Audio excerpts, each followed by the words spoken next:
বাংলাদেশে আওয়ামী লীগ সংশ্লিষ্টদের গ্রেফতারে সদ্য সংশোধিত সন্ত্রাস বিরোধী আইনের ব্যবহার বৃদ্ধি পাচ্ছে বলে উদ্বেগ প্রকাশ করেছে হিউম্যান রাইটস ওয়াচ।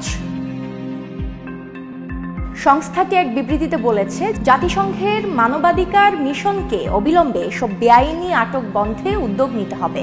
HRWর এশিয়া বিভাগের উপপরিচালক মীনাক্ষী গাঙ্গুলি বলেন, অন্তর্বর্তী সরকার যেন শেখ হাসিনার শাসনামলের মতো একই ধরনের দলীয় পক্ষপাতিত্ব না করে। কারাগার ভরে ফেলা বা শান্তিপূর্ণ বিরোধিতা বন্ধ করা সেই পথেই ফেরত যাওয়া। জাতিসংঘের মানবাধিকার দপ্তরকে এখনই নজরদারি বাড়াতে ও রাজনৈতিক উদ্দেশ্য প্রণোদিত গ্রেফতার বন্ধে পদক্ষেপ নিতে হবে।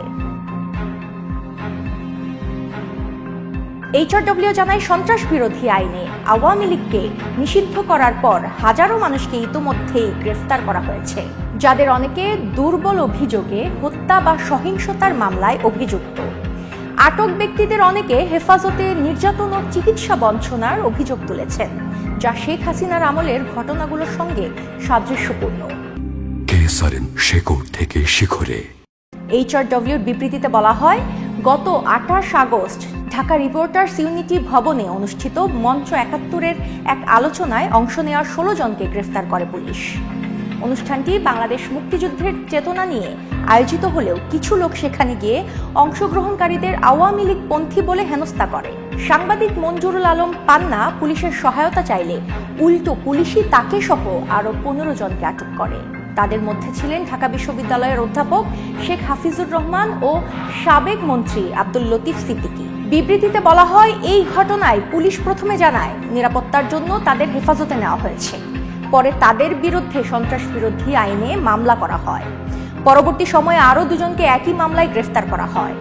পুলিশের অভিযোগে বলা হয়, তারা সরকারের বিরুদ্ধে সহিংসতা উস্কে দিয়েছিলেন, যা প্রত্যক্ষদর্শীরা অস্বীকার করেছেন। হিউম্যান রাইটস ওয়াচ জানায়, 2009 সালে আওয়ামী লীগ সরকার সন্ত্রাস বিরোধী আইন প্রণয়ন করে। 2025 সালে ইউনূস সরকার আইনটি সংশোধন করে দাবি করেছে, এটি আওয়ামী লীগের আমলে সংঘটিত অপরাধীদের জবাবদিহিতায় আনতেই করা হয়েছে। তবে মানবাধিকার কর্মীরা বলেছেন, নতুন সংশোধনী শান্তিপূর্ণ মতপ্রকাশ ও গণমাধ্যমের স্বাধীনতা সীমিত করছে। 2025 সালের জুলাইয়ে বাংলাদেশ সরকার ও জাতিসংঘ মানবাধিকার হাই কমিশনের দপ্তর 3 বছরের সমঝোতা স্মারক সই করে। এর আওতায় বাংলাদেশ মানবাধিকার মিশন কাজ শুরু করেছে। জাতিসংঘের মানবাধিকার প্রধান ভলকার তুর্ক বলেছেন, এই মিশন বাংলাদেশে মানবাধিকার প্রতিশ্রুতির প্রতীক। এরই মধ্যে জাতিসংঘ মানবাধিকার মিশনকে সন্ত্রাস বিরোধী আইনের বিরুদ্ধে উদ্যোগ নিতে বলল HRW।